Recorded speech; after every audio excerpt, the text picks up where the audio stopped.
हुआ तो भी एसओसी कौन सी होगी? 1 घंटे वाली हुई। परसेंटेज हुई कि नहीं हुई? क्योंकि परसेंटेज में ही मूवमेंट नहीं आया ना, सो पॉसिबिलिटी है। So just you need to predict, है ना, सिर्फ और सिर्फ उसको आपको क्या करना है? प्रेडिक्ट करना है।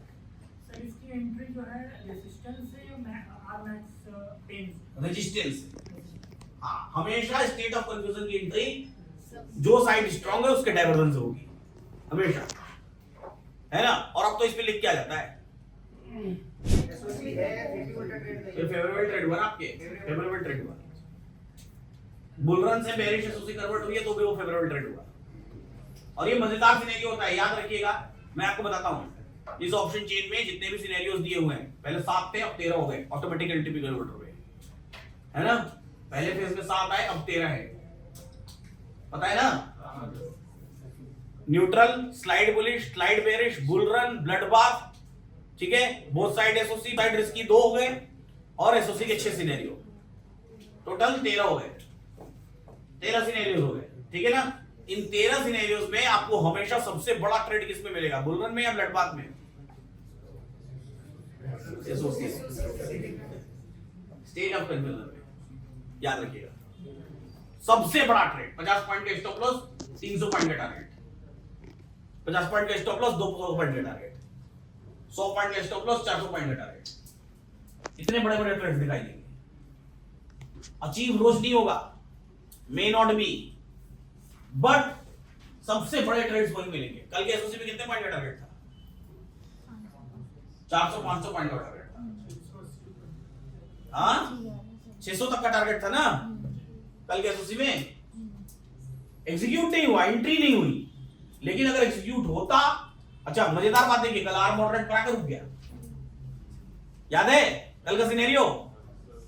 डॉट आर मॉडरेट पर आके इतना चलता हुआ बाजार, 400 पॉइंट चढ़ा हुआ बाजार, 400 पॉइंट से ग्रीन कैंडल्स बना रहा है, डॉट आर मॉडरेट पर आके रुक गया और उसके बाद रेजिस्टेंस दिख रहा है 70%, 71%, 72%। प्रेडिक्ट व्हाट इज अनप्रेडिक्टेबल, क्या ये ट्रेडेबल है? बेरिश ट्रेड नहीं है। क्यों नहीं है? क्योंकि अभी भी वो बुल रन होने वाला है फिर से। जैसे ही रेजिस्टेंस स्ट्रॉन्ग से वीक टुवर्ड स्टॉप होगा, जिनको जो इमेजिन नहीं कर पा रहे सिनेरियोस, इस बात को जाके हिस्टोरिकल डेटा में चेक करिएगा, ठीक है ना। आर मॉडरेट पर बाजार रुका हुआ है, छोटी छोटी कैंडल्स बना रहा है, रेजिस्टेंस वीक टुवर्ड स्टॉप होने की कोशिश कर रहा है, 70, 71, 72, 73, 74, मार्केट हिल नहीं रहा है आर मॉडरेट से। और जब तक 74, 73% हुआ है, मार्केट आर मॉडरेट से क्या नीचे भी गिर गया, ट्रेड भी मार दिया, ट्रेड भी दे दिया, उसका स्टॉप लॉस सिर्फ 50 पॉइंट का है ऊपर, लेकिन टारगेट नीचे 400 पॉइंट का दिख रहा है। क्यों? क्योंकि स्टेट ऑफ कंफ्यूजन है सपोर्ट साइड का। और जैसे ही वो फिर से बुल रन हुआ, फिर मार्केट ऊपर चलना शुरू कर दिया, फिर ऊपर चलना शुरू कर दिया, फिर बड़ी बड़ी ग्रीन कैंडल्स बननी शुरू हो गई।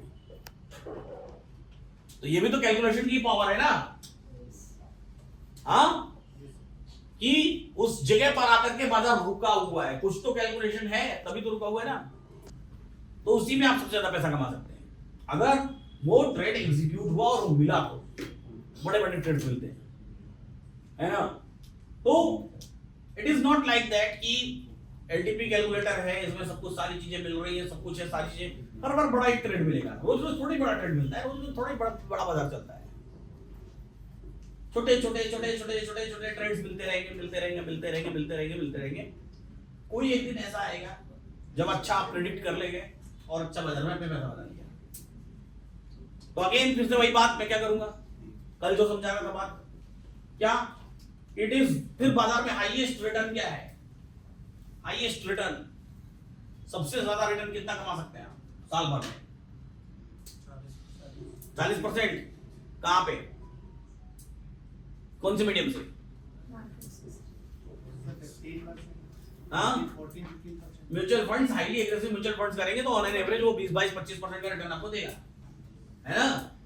तो अगर 22-25% म्यूचुअल फंड दे रहा है तो आप स्टॉक मार्केट से उससे और 10-15% एक्स्ट्रा मान लीजिए, 40%, उससे ज्यादा कभी मत सोचिए। अब 40% का मतलब क्या होता है, इसको रियलाइज करिएगा। 40% का मतलब होता है कि 1 लाख रुपए अगर आपने बाजार में इन्वेस्ट किया है, साल भर में उस 1 लाख रुपए से 40,000 रुपए बनेंगे। आप सोचिए मेरे को 1000 रुपए डेली बनता है, हाँ, एक महीने में 22 trading days, total 250 trading days पूरे साल में। तो 250 ट्रेडिंग डेज पे तो फिर उस हिसाब से मेरे 2.5 लाख रुपए मिलना चाहिए 1 लाख रुपए का नहीं, तो 250 के 250 दिन आपको ट्रेड्स नहीं मिलेंगे, है ना। कुछ दिन ट्रेड मिलेंगे तो उसमें लॉस भी होगा। Loss is also part of game. ऐसा नहीं कि सर लॉस हो गया, अरे सर आज लॉस हो गया, मैं तो बर्बाद हो गया, मैं क्या करूं। Loss is part of the game ना, उस गेम का हिस्सा है उस लॉस को बुक करना, उस लॉस को एग्जीक्यूट करना। हाँ हिस्सा है ना। फीवर आ जाता है, सर्दी हो जाता है, जुकाम हो जाता है, तो सुसाइड तो नहीं कर लेते ना, अरे सर सर्दी हो गया मैं क्या करूं। हाँ आपके शरीर का एक हिस्सा है, आएगा और जाएगा, आया समझ। लेकिन जब आएगा तो उसकी दवा करनी पड़ेगी। अब दवाई ना करें, हाँ फीवर आ गया, नहीं मैं तो दवाई नहीं करूंगा, फिर पाल के रखिए, फिर उसको जिंदा बचेंगे नहीं पता नहीं, है ना। समझिए मेरी बात। So loss is also a part of the game. आपने गलत प्रेडिक्ट किया, गलती हो सकती है, हमसे जीवन में न जाने कितनी गलतियां होती हैं। फिर स्टॉक मार्केट में आप ऐसा क्यों सोचते हैं कि इसमें कोई गलती नहीं हुई या हो ही नहीं चाहिए कोई गलती। There is nothing in this world, कोई ऐसा दुनिया का काम ही नहीं है, कोई दुनिया का ऐसा एक्सपर्ट नहीं है जिससे गलती ना होती हो, होती है। लेकिन एक्सपर्ट कौन होता है? Who is expert? गलत जवाब, गलती होगी। दोबारा भैया भी गलत जवाब, दोहराना भी गलत जवाब। गलती से सीखना इतना ठीक है, बट एक्सपर्ट कौन है? गलती करके उसको हम देखा एक्सपर्ट वो है जो अपनी गलती को छिपा ले जाए। छिपा ले जाने कहने का मतलब क्या है? छिपा ले जाने कहने का मतलब ये नहीं कि रोज गलती कर रहे हैं आप छिपाए जा रहे हो, आप तो बर्बाद हो जाओगे। गलती को छिपा ले जाना कहने का मतलब ये है, जैसे सपोज करिए आपसे गलती हुई, आपने उस गलती को एडजस्ट कर दिया, है ना, कि हाँ ठीक है ये हुई, एग्जीक्यूट किया, एलिमिनेट किया, उससे कोई आपके चेहरे पर शिकन नहीं आई, कोई आपको समस्या नहीं है, आपने उसको हाइड कर लिया। हाइड करने का मतलब चेहरे पर दिखाई नहीं देने दिया, न ही मन के अंदर आया, सीधा ठीक कूल एंड काम, ठीक है पार्ट ऑफ द गेम, अगली बार फिर ट्राई करेंगे, है ना। वो एक्सपर्ट है ना। हाँ सचिन तेंदुलकर को देखते थे आउट जाते तो कैसे जाते थे? मुस्कुराते हुए, स्माइल करते हुए। कभी देखा है सचिन को बैट पटक के एकदम तोड़ते फोड़ते निकल गए? हाँ तो सबसे महान बल्लेबाज वो बने ना। हाँ क्यों बने? क्योंकि गलती हुई, आउट हुए, लेकिन स्माइल करते हुए छिपा ले गए, शिकन नहीं आई, अगली बार फिर मेहनत किया और मेहनत किया और मेहनत किया। हमने तो कितनी कहानी सुनी कि कोई बॉलर ने बोल्ड कर दिया तो बोले आज के बाद तो मेरे को जीवन बोल्ड नहीं करना। कमा के मैं इतना कैपेबल हो गया हूँ कि 2-3 लॉट सब कर पा रहा हूँ ट्रेडिंग। पर कभी कभार ऐसा होता है कि ऐसे हमने लॉट बढ़ाया, हमारी किस्मत खराब है कि उस दिन ही ऐसा आ गया, या अगले 2-3 ट्रेड इसको बोलता हूं ग्रेजुअली बढ़ाइए लॉस। हाँ मतलब एक लॉट अगर ट्रेड किया तो साल भर तक एक लॉट करिए, हाँ फिर साल भर तक 2 लॉट करिए, फिर साल भर तक 3 लॉट करिए, कभी भी 5-10 लॉट से ज्यादा जाना भी नहीं है हमको। हाँ तो अब मैं उस लेवल पे आ गया कि अब मैं 2 लॉट हाँ तो 2 लॉट आप ग्रेजुअली पूरे साल करिए, फिर तीसरा लॉट आइएगा, फिर धीरे धीरे पूरे साल करिएगा। जैसे मेरे साथ हुआ था कि मैंने एक लॉट किया अच्छे से, जैसे मेरे को 1.5 साल हो गया ट्रेडिंग करते, तो मैं एक लॉट से करता रहा, अब मुझे लगा कि मैं लॉट बढ़ा सकता हूँ, तो मैंने उसको 2 लॉट कर दिया, किसी सेफ ट्रेड को 3 भी मार दिया। तो अब हुआ ये मेरे साथ ऐसा कि सेफ ट्रेड नहीं, मेरा एसएलवी टू है। तो सेफ ट्रेड में 3 नहीं करना है, जब 2 शुरू किया तो आपको 2 ही करना है पूरे साल। कुछ जो बहुत सेफ करते थे थोड़ा उनके तो साथ वो 2 ही करना है पूरे साल, फिर 3 आएंगे तो 3 ही करना है पूरे साल, है ना। अगर ना उसको मेरे को ऐसा फील हुआ कि जैसे लॉस हुआ तो ऐसा दिमाग में एक सेटबैक्स आ गया। नहीं कोई ऐसा नहीं, उसको कुछ करना ही नहीं है। आप जैसे 1 लॉट से कर रहे थे वैसे 2 लॉट पे जाइए। 1 लॉट से 2 लॉट में स्विच करने का तरीका ये है कि जब आप 1 साल तक 1 लॉट ट्रेड कर लिए, तो जब आप मॉडरेट ट्रेड्स आ रहे हैं 1 साल बाद, तो उसको 2 लॉट पे करिए। आपने क्या किया, 1 से 3 में पहुंच गए। आपको क्या करना है, मॉडरेट वाले को 2 करना है और रिस्की वाले को 1 करना है, फिर धीरे धीरे दोनों को 2 कर देंगे, फिर साल भर तक 2 लॉट करेंगे, फिर जब साल भर और बीत जाएगा तब आप मॉडरेट वाले को 3 कर देंगे, रिस्की वाला 2 में चलते रहेंगे। तो ऐसे ग्रेजुअली इंक्रीज करेंगे आप। तो किसी के टाइम मतलब ऐसा समय भी आ सकता है, ऐसा कुछ आज हम बहुत टाइम से ट्रेडिंग कर रहा हूं हो गया, तो ऐसा भी कभी पॉइंट आ सकता है कि मेरी लाइफ में कि अब मुझे मान लेना चाहिए कि मुझसे नहीं हो पाएगी। नहीं ऐसा पॉइंट नहीं आएगा, बस आप ऑप्शन से फ्यूचर में धीरे धीरे कन्वर्ट हो जाएंगे।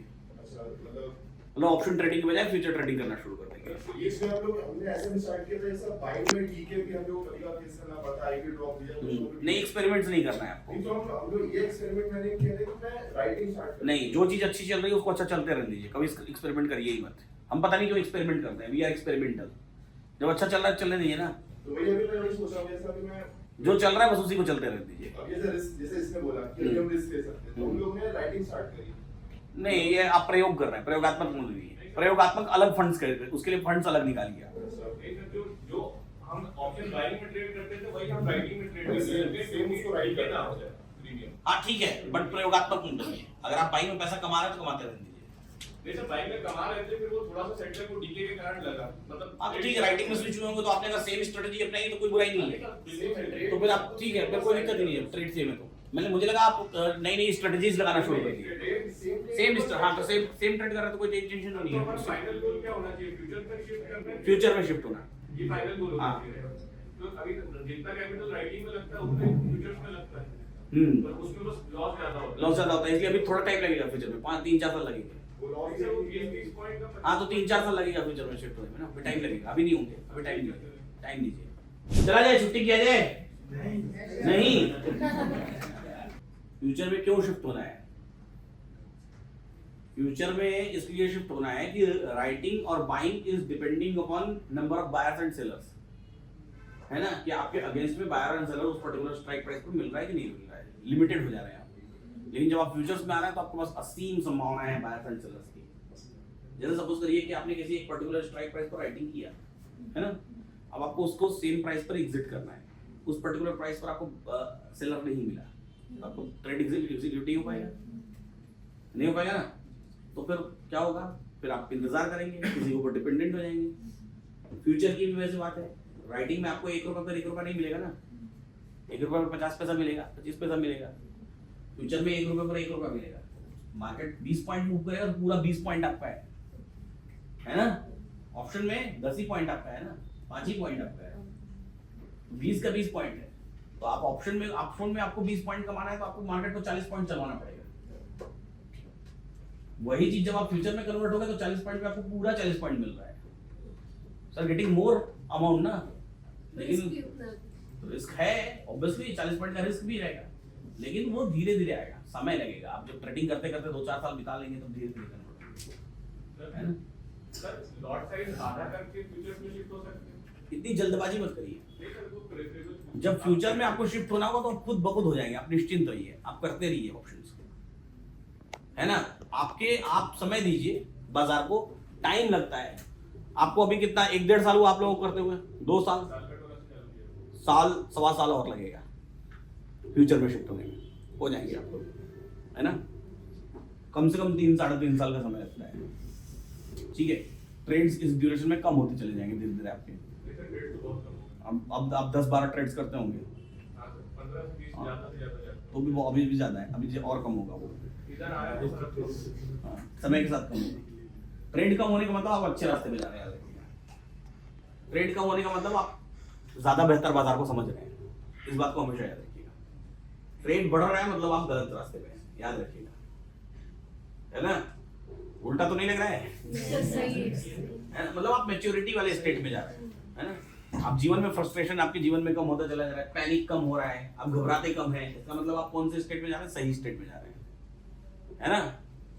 और जैसे ही आप घबराना शुरू किए, पैनिक होना शुरू किए, इसका मतलब आप सठिया रहे हैं, ठीक है, समझिएगा भाई। तो सीधी सी बात है ना। दीजिए जितना समय दे सकते दीजिए, बाजार को तो जितना समय दे उतना ही कम है ना। अब इसके लिए मैं क्या ही कह सकता हूँ कि कितना समय देना चाहिए, बाजार को आप जितना टाइम देंगे वो सब कम है, बाजार में कोई टाइम ज्यादा नहीं है ना। जितना ज्यादा मार्केट को देखेंगे उतना ज्यादा बाजार आपको एक्सपीरियंस देगा, ये सब एक्सपीरियंस वाली बात है ना। अब रियाज कितना करना है कि आप सिंगर बन जाएंगे। चलिए नागपुर आ गए, नागपुर के लोगों को सरप्राइज दे दिया। फिलहाल आज के लिए इतना ही, ऐसे ही सीखते रहिए, मुस्कुराते रहिए और जीवन का आनंद लेते रहिए।